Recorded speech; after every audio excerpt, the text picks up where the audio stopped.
आज के सत्र में आपका स्वागत है। सांख्य दर्शन क्या है? आज हम भारतीय दर्शन की एक ऐसी अद्भुत परंपरा के बारे में बात करेंगे जिसे दुनिया का सबसे प्राचीन वैज्ञानिक दर्शन माना जाता है। इस दर्शन का नाम है सांख्य दर्शन। दुनिया में अक्सर कहा जाता है कि दर्शन की शुरुआत यूनान से हुई। यूरोप के विद्वान यूनान को दर्शन का केंद्र मानते हैं, लेकिन अगर हम गहराई से देखें तो पता चलता है कि भारत में दर्शन का चिंतन कहीं अधिक गहरा और विस्तृत हुआ है। भारतीय दर्शन केवल सोच या बहस नहीं है, यह जीवन, प्रकृति, चेतना और ब्रह्मांड को समझने का विज्ञान है। और इसी परंपरा में सांख्य दर्शन का स्थान बहुत महत्वपूर्ण है। सांख्य दर्शन के प्रवर्तक माने जाते हैं कपिल मुनि। महाभारत, गीता और कई अन्य शास्त्रों में भी सांख्य का उल्लेख मिलता है।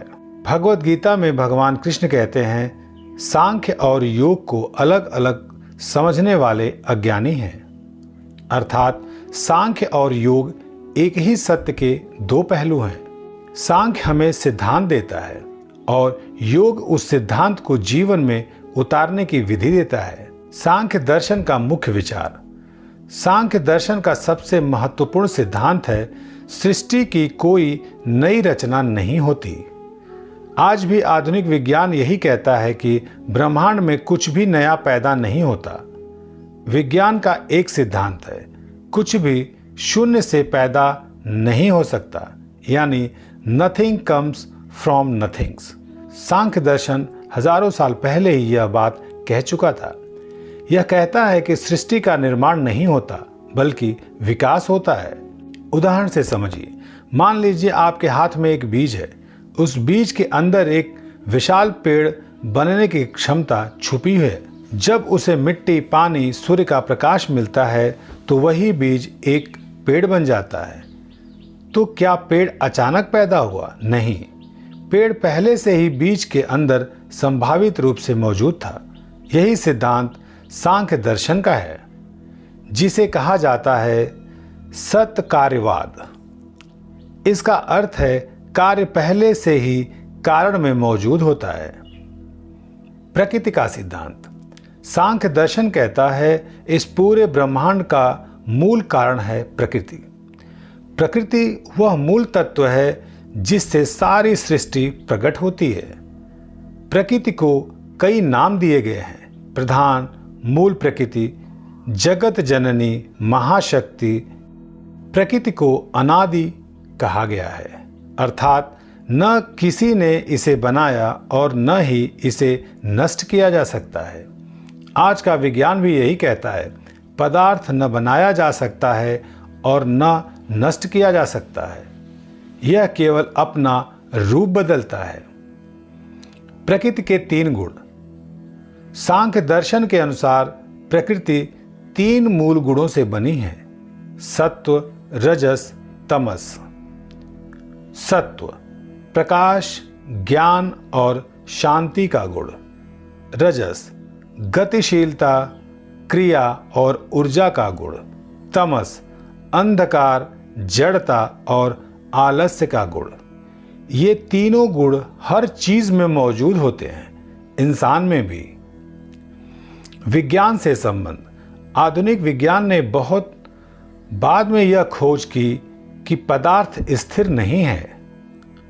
हर परमाणु लगातार गति में है, यानी motion is inherent in matter. लेकिन सांख्य दर्शन हजारों साल पहले कह चुका था कि रजोगुण प्रकृति की गति का कारण है। इससे पता चलता है कि भारतीय दर्शन कितना गहरा था। पुरुष का सिद्धांत। सांख्य दर्शन केवल प्रकृति को ही नहीं मानता, यह एक और तत्व को मानता है जिसे कहा जाता है पुरुष। पुरुष का अर्थ है शुद्ध चेतना।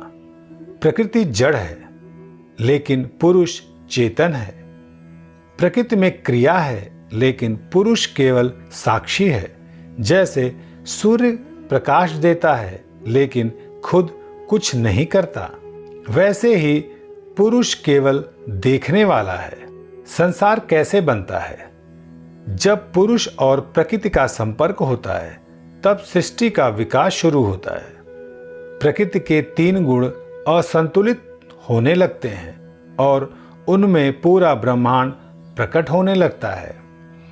यही कारण है कि सांख्य दर्शन को कॉस्मिक साइंस भी कहा जाता है। सांख्य और योग। सांख्य दर्शन हमें बताता है कि हमारी असली पहचान शरीर नहीं है, हम प्रकृति नहीं हैं, हम पुरुष हैं, शुद्ध चेतना। जब यह ज्ञान हो जाता है तब मनुष्य दुख से मुक्त हो जाता है और इस ज्ञान को अनुभव करने का मार्ग है योग।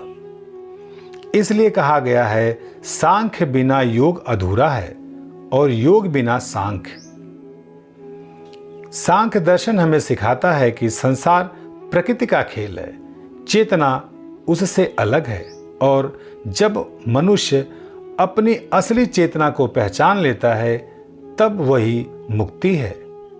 इसलिए सांख्य केवल दर्शन नहीं है, यह जीवन को समझने का विज्ञान है। आज के सत्र में इतना ही। मिलते हैं अगले सत्र में। तब तक के लिए धन्यवाद।